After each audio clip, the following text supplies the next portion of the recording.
Srimatre Namaha, Jai Shri Hari. Welcome to Shakti Mahimna Stotram, which was composed by sage Durvasa himself. तो हम देखेंगे कि आज क्या क्या आगे भगवान दुर्वासा माँ की महिमा के लिए बता रहे हैं, क्योंकि बहुत ही दिव्य स्तोत्र है माँ का। इसके ऊपर हमने पहले भी वीडियो बनाई है, किस प्रकार माँ के बाला मंत्र की बाला बीज मंत्रों की भगवान महिमा को बता रहे हैं। तो आज हम भगवान जो आगे के श्लोक दे रहे हैं उनकी हम व्याख्या देखेंगे। तो पहले भगवान गणपति को प्रणाम करेंगे और भवानी शंकर के चरणों में कोटि कोटि प्रणाम करते हुए हम आगे बढ़ेंगे।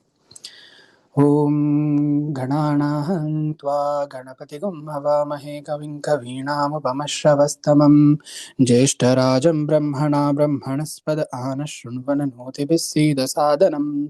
ओम श्रीमन्महागणाधिपतये नमः। गुरुदेव का ध्यान। खंडमंडलाकारं व्याप्तं येन चराचरं तत्पदं दर्शितं येन तस्मै श्री गुरुवे नमः। सद्गुरु चरण कमलेभ्यो नमः। क्रोध भट्टारक भगवान के चरणों में कोटि कोटि प्रणाम। भवानी शंकराय नमः। तो 12 श्लोक शायद हमने देख लिए थे, उसके आगे के हम श्लोक देखेंगे। तो बहुत ही सुंदर वर्णन करते हैं कि किस प्रकार माँ जो है सब जगह व्याप्त हैं आत्मस्वरूप से। She is omni present, right. तो कहते हैं अग्नि इंदुद्युमणि प्रभंजन धरा नीरांतरस्थायिनी शक्तिर्ब्रह्म हरीश वासव मुखामर्त्यासुरात्मस्थिता शिष्ट स्थावर जंगम स्थित महाचैतन्य रूपा चया यद्बीज स्मरणेन सैव भवति प्रादुर्भवत्यंबिके। कि माँ अग्नि, चंद्रमा, सूर्य, वायु, पृथ्वी, जल, आकाश में स्थित रहने वाली आप हैं। ब्रह्मा, विष्णु, शंकर, इंद्र, वसव, इन प्रमुख देवताओं, मनुष्यों और असुरों के आत्मस्वरूप स्थित रहने वाली आप हैं। और आप ही से उत्पन्न स्थावर जंगम जो सृष्टि है, स्थावर जो चलती है, स्थावर जो स्टेगनेंट है, रुकी हुई है, और जंगम जो चलती है, पहाड़ है, वो स्थावर है। हम हैं, नदियां हैं, वो जंगम है, चल रही हैं। तो सृष्टि है, उसमें केवल एकमात्र जो कॉन्शियसनेस है, जो चैतन्य है, चैतन्यता है, वो आप ही हैं। दिस इज द रियलाइजेशन जो हम, ये भगवान ये पढ़ने का विषय नहीं है किसको रट रहे हैं हम। हमें ये जानना है कि माँ ओमनी प्रेजेंट है, हर जगह विद्यमान है, वही एक्सपीरियंस करना है, वही हमें खुद को याद दिलाना है। तो माँ आप इन सब जगह पे चैतन्य रूप में, आत्मा रूप में विद्यमान हैं, लेकिन फिर भी आप केवल बीज मंत्र के निरंतर नित्य स्मरण से प्रकट हो जाती हैं। अर्थात वो बीज मंत्र, वो की है जो आदि पराशक्ति जो सब जगह व्याप्त हैं, अदृश्य रूप से, आत्मा स्वरूप से, चैतन्य रूप से, वो उनके बीज मंत्र के जाप से, निरंतर सतत जाप से प्रकट हो जाती हैं। इस श्लोक का क्या अर्थ है कि हमें क्या करना है अगर हमें माँ को पुकारना है? क्या करना है? माँ के मंत्र का जप, राइट। तो अगले श्लोक में बहुत सुंदर फिर से आता है, स्वात्म श्री विजिताज विष्णु मघव श्री पूर्णैक व्रतम सद्विद्या कविता विलास लहरी कल्लोलिनी दीपकम बीजं यस्त्रिगुणं प्रवशति जनकं ब्रह्मेति यद्योगिनः शांता सत्यमुपासते तदहि ते चित्ते दधे श्री परे। माँ को कहा है श्री परे। हम कहते हैं कि माँ परा है, परा यानी बियॉन्ड एवरीथिंग। तो माँ को श्री माता भी कहा जाता है, लेकिन यहाँ माँ को श्री परा कहा है कि जो ऐश्वर्य परे से भी परे है, बियॉन्ड इमेजिनेशन है, वैसी आप श्री परे हैं। कि हे माता, ऐसे योगी जन जो कुछ नहीं चाहते, वो क्यों करते हैं साधना? वो साधना करते हैं संसार का भला हो। तो अपने स्वाभाविक ऐश्वर्य से संसार को जीते हुए ब्रह्मा, विष्णु, इंद्र आदि देवताओं को, अर्थात पराक्रम, शोभा, श्री से युक्त करते हैं। जो ऐसे योगी जन हैं, वो देवताओं को भी श्री से संपन्न करते हैं अपने तप के द्वारा। और काव्य आदि के विस्तार को, जो लिटरेचर है, जो सुंदर सुंदर कंपोजिशंस हैं, वो योगी जन ही तो करते हैं।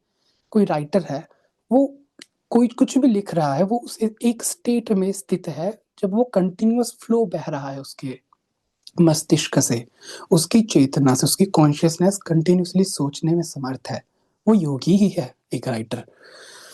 तो जो काव्य आदि विस्तार रूपी लहरों को उत्पन्न आनंद को प्रकाशित करते हैं संसार के सामने, सत्व आदि गुणों से प्रवृत्त जो जनक है, ऐसे बीज मंत्र की शांत स्वभाव को प्राप्य योगी जन उस सत्य ब्रह्म रूप की उपासना करते हैं, उस बीज मंत्र की उपासना करते हैं। ऐसे आपके उस बीज मंत्र को मैं प्रणाम करता हूँ। अर्थात कि माँ के बीज मंत्र के प्रभाव से योगी जन इस अवस्था को प्राप्त होते हैं कि वो देवताओं को भी श्री संपन्न कर सकते हैं। दुर्वासा ऋषि का एग्जाम्पल ही देख लीजिए, जो इस स्तोत्र को लिख रहे हैं। अगर इंद्र उस माला को स्वीकार कर लेता तो अनंत वैभव को प्राप्त होता, जो वैभव है उसका वो अचल हो जाता, लेकिन उसने अपमान कर दिया तो उसका सब वैभव चला गया, श्री विहीन हो गए। तप का प्रभाव है कि वो दे भी देगा सब कुछ और अपमान करने पर छीन भी लेगा। तो ऐसे माँ के जो योगी जन हैं, जो माँ के इस बीज मंत्र की सदैव साधना करते रहते हैं, उनको हम ऐसे बीज मंत्र को हम प्रणाम करते हैं। अगला है एकैकं तव मातृके परतरं संयोगी वा विद्यादि प्रकट प्रभाव जनकं जाड्या अंधकारापहं यन्निष्टाश्च महोत्पलासन महाविष्णु प्रहर्त्रादयो देवास्वेषु विधिष्वन्त अनंत महिस्फुरति तद्धत्येव तथा। कि माँ, आप मातृका रूपिणी भगवती, एक एक बीज जो आपका, एक एक जो आपका बीज मंत्र है, परे से भी परतर है, परे से भी परे है। अब चाहे वो जोड़कर संयुक्त होकर जप करे मंत्र का, चाहे माँ के बीज मंत्र का अलग अलग जप करे, यानी एक बीज मंत्र को उठा के भी कर ले, तो भी उपासक के हृदय में विद्या आदि के प्रत्यक्ष भाव जनक हो जाते हैं, प्रकट हो जाते हैं, यानी घोर अंधकार रूपी अज्ञान उसका नष्ट हो जाता है। अर्थात बाला मंत्र में 3 बीजाक्षर है, पंचदशी में 15 है। या तो उन्हें एक साथ जप लो या कोई एक बीज मंत्र उठा के जप लो। विद्या का प्रभाव है वो आपके हृदय के अंधकार को दूर करेगी, राइट? क्योंकि उपास्य के रूप में वो आपको ही ग्रहण कर रहे हैं। आपके उस बीज मंत्र को जपने के कारण महान कमल पर आसीन ब्रह्मा विष्णु महेश्वर आदि देवता भी अपने अपने कार्य को करने के लिए अनंत महिमा सहित स्फूर्ति के साथ जो है बीज मंत्र को धारण करते हैं, ताकि वो अपने कर्मों को कर सके। सृष्टि स्थिति संहार तिरोधान अनुग्रह, वो सब माँ के बीज मंत्र का जप करते हैं। श्रीमद् देवी भागवतम में जब ब्रह्मा विष्णु महेश माँ के लोक में जाते हैं, तो वहां पे वो माँ के जब दर्शन करते हैं, उसके बाद वो रिक्वेस्ट करते हैं माँ को कि आप अपना स्वरूप बताएं।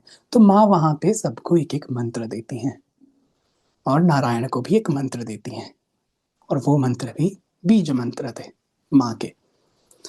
तो ऐसी माँ के बीज मंत्र की महिमा है।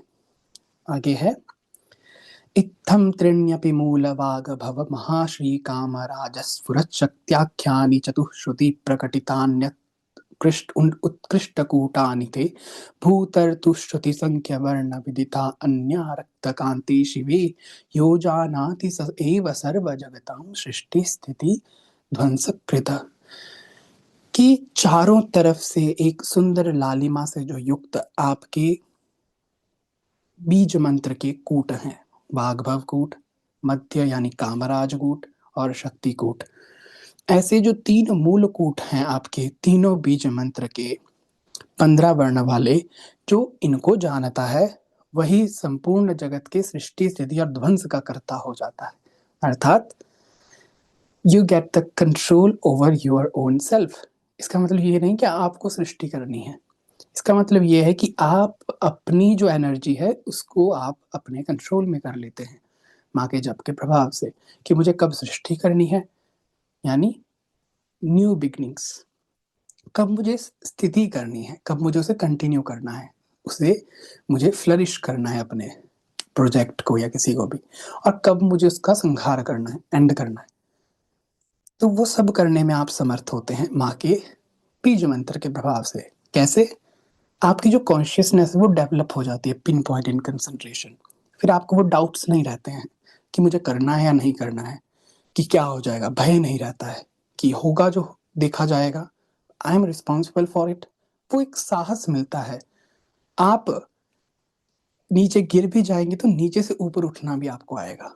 तो ये माँ के उस बीज मंत्र की शक्ति से प्राप्त होता है। और ऐसे ही माँ का जो त्रिपुरा देवी अथर्व शीर्ष में आता है, कामो योनि कमला वज्रपाणिर्गुहा हसा मातरिश्व भ्रमरेन्द्र पुनर्गुहा सकला मायया पुरुच्चयेषा विश्वमातादि विद्यों। तो ऐसी माँ की पंचदशी विद्या उसमें हिडन है। कल हम देखेंगे, अगर ट्राई हुआ तो माँ के पंचदशी के मंत्र को इसमें भी हिडन रूप से भगवान दुर्वासा बताएंगे। तो जो दीक्षित नहीं भी है पंचदशी वाला मंत्र में, केवल माँ के एकाक्षरी मंत्र जो माया बीज है, माँ का ऋलेखा बीज है रीं, उसका जप निरंतर कर सकते हैं, दीक्षित हैं या नहीं है। अब ये मत कहिएगा कि मुझे पंचदशी जपना है, क्योंकि कंडीशन तो ये नहीं है कि पंचदशी जपने से ही माँ आएंगी। कंडीशन ये भी है कि एक मंत्र उठा लो, वो भी कर लेगा। तो जो दीक्षित नहीं भी है वो भी माँ के ऋलेखा बीज, माया बीज का जप कर सकते हैं। इसे ही देवी प्रणव कहा जाता है, शाक्त प्रणव, शक्ति का जो प्रणव है। जैसे शिव प्रणव ओमकार है, वैसे ही देवी प्रणव माया बीज है। तो एक्सक्यूज नहीं है कि अक्सर हम यही करते हैं कि जो हमें मिला नहीं है वो हमें चाहिए, और जो प्राप्त है वो करना नहीं है। So instead of going here and there, pick that beej mantra and go for it. और even you can pick Shri beej mantra, Shri Shri Shri. But Hrillekha beej is Devi's beach. Shri is her beach only. You can choose anyone and see the magic. So I will see you all in next video. Shri Matre Namaha. Jai Shri Hari.